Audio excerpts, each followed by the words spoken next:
Doctor Aafia Siddiqui की बहन फौजिया सदीकी ने एक बयान जारी किया है और हमारे सब पाकिस्तानियों से अपील की है कि मेरा ये पैगाम उस हुक्मरान तक पहुंचाओ जिसकी ये जिम्मेदारी बनती है कि डॉक्टर आफिया सदीकी जो अमरीकी कैद में है, 20 साल से हमारी वो मुसलमान बहन उस अमरीकी कैद में है, लेकिन अफसोस की बात है कि हुक्मरानों को ये नजर नहीं आ रहा।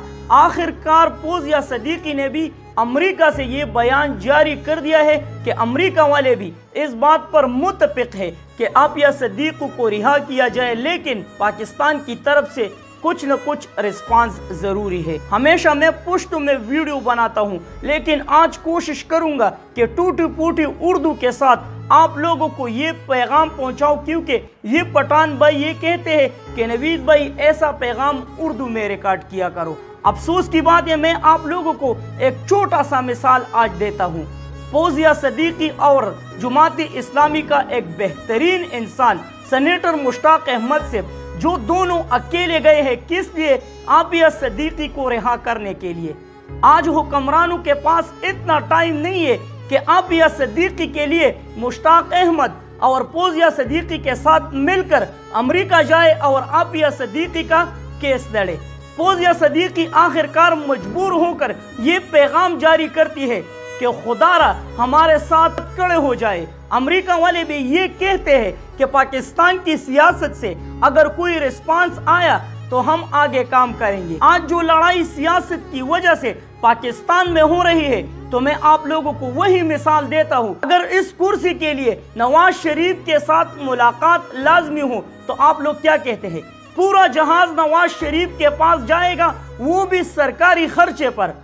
क्यों आफिया सदीकी के लिए ये लोग नहीं गए? अगर जरूरत पड़ी तो सरकारी खर्चे पर जहाज लेकर ये लोग सारे के सारे उधर नवाज शरीफ के पास जाएंगे और उधर मीटिंग करेंगे कि हमें कैसे इस हुकूमत को बचाना है। आफिया सदीकी किसी और की बेटी है क्या? पाकिस्तान की बेटी नहीं है क्या? मुसलमान नहीं है जो अमेरिका के कैद में 20 साल से रह रही है? आप लोगों का इसका फिक्र नहीं है? सेनेटर मुश्ताक अहमद अकेला फौजिया सदीकी के साथ गया है, अपने खर्चे पर, हुकूमत के खर्चे पर भी नहीं, और मजबूर होकर सेनेटर मुश्ताक अहमद भी अमेरिका से एक पैगाम जारी करता है। जो प्रोपेगेंडा हो रहा है पाकिस्तान में कि हमने सेनेटर मुश्ताक अहमद को भेजा है सरकारी खर्चे पर, उन सब को मैं मुस्तरद करता हूँ। मैं अपने आप के मदद तहत इधर आया हूँ और अपने खर्चे पर आया हूँ।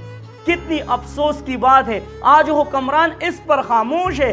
20 साल कैद में रहने वाली आफिया सदीकी जो लम्हा लम्हा तरसती रही होगी कि पाकिस्तान से कोई भी नहीं आया, मेरा पूछने वाला कोई भी नहीं है। क्या मैं मुसलमान नहीं हूँ? क्या मैं पाकिस्तानी नहीं हूँ कि कोई आए और मेरा हाल पूछे कि आफिया सदीकी किस हाल में है? मैंने आपको मिसाल दी ना कि अगर जरूरत पड़ी, हमने देखा है कि सरकारी खर्चे पर ये लोग सारा जहाज लेकर लंदन, यूरोप, हर शहर में घूमते हैं सिर्फ अपनी जरूरत के लिए, आफिया सदीकी के लिए नहीं। आज किसी के पास टाइम नहीं है कि आफिया सदीकी के लिए जाए और वहां आवाज उठाए या उस पर खर्चा करे ताकि हमारी वो मुसलमान बहन आफिया सदीकी अमेरिका के कैद से आजाद हो। बहुत अफसोस की बात है। इस हुक्मरानों तक मेरा ये पैगाम पहुंचाए, मेरी ये टूटी फूटी उर्दू उस लोगों तक पहुंचाए जिसके बस में ये है कि हाँ आफिया सदीकी के लिए वो काम कर सकते हैं, वो दरखास्त लिख सकते हैं, अमेरिका तक जारी कर सकता है। अपनी माँ बहन ले ले। अगर हमारी माँ बहन अमेरिका के कैद में होती तो आज हमारा क्या हाल होता? तो मेहरबानी करिए मेरा ये पैगाम पहुंचाए और फेसबुक पर ये एक ट्रेंड चलाए कि आफिया सदीकी को रिहा किया जाए, कि आफिया सदीकी को रिहा किया जाए। जिस हाल में भी हो, हुकूमत को चाहिए कि एक्शन ले और आफिया सदीकी के लिए वो करे जो एक मुसलमान औरत के लिए होना चाहिए, जो अपनी माँ बहन के लिए होना चाहिए, जो हुकूमत बचाने के लिए आप लोग करते हैं सरकारी खर्चों पर, वो आज आफिया सदीकी के लिए भी करे।